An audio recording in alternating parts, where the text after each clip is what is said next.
ശരിക്കും ഓണസദ്യയിൽ എൻ്റെ പല സുഹൃത്തുക്കളും ലൈക്ക് റിലേറ്റീവ്സും എല്ലാവർക്കും ഉണ്ടല്ലോ പായസമാണ് വളരെ ഇമ്പോർട്ടൻ്റ്. അവർ സദ്യ കഴിക്കുന്നത് തന്നെ പായസത്തിന് വേണ്ടിയാണ്. പക്ഷേ എനിക്കെന്ന് പറഞ്ഞു കഴിഞ്ഞാൽ ഇഞ്ചിക്കറിയാണ് എൻ്റെ ഫേവറേറ്റ് ഡിഷ്. അതായത് ഒരു സ്റ്റാർട്ടിങ്ങും എൻഡിങ്ങും ഇഞ്ചിക്കറി വെച്ചായിരിക്കും ഒരു ഓണസദ്യയുടെ. അതാണ് എൻ്റെ ഒരു ഓർമ്മ. സത്യം പറഞ്ഞ ഇഞ്ചിക്കറിയുടെ വായിൽ വെള്ളം വരണം.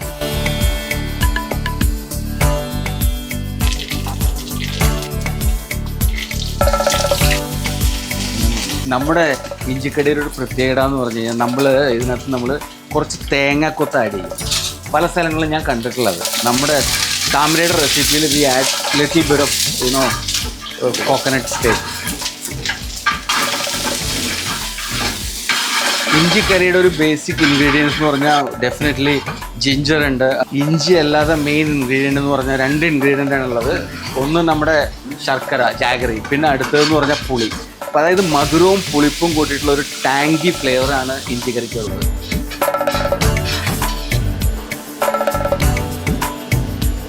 പണ്ട് ചെറുപ്പത്തിൽ എൻ്റെ വീട്ടിലൊക്കെ അമ്മൂമ്മ എപ്പോഴും ഉണ്ടല്ലോ കുറച്ച് ഇഞ്ചിക്കറി കൂടുതൽ ഉണ്ടാക്കി വയ്ക്കും. എന്താണെന്ന് വെച്ച് കഴിഞ്ഞാൽ എപ്പോൾ വന്നാലും ശരി പോകാൻ നേരത്തെ ആളുകൾ ചോദിക്കും, നമ്മുടെ സദ്യക്ക് നമ്മുടെ കൂടെ ഉണ്ടായിരുന്ന റിലേറ്റീവ്സൊക്കെ ചോദിക്കും ഇഞ്ചിക്കറി ബാക്കിയില്ലേന്ന്. അതൊരു എൻ്റെ ഓർമ്മയാണത് ഓണത്തിൻ്റെ.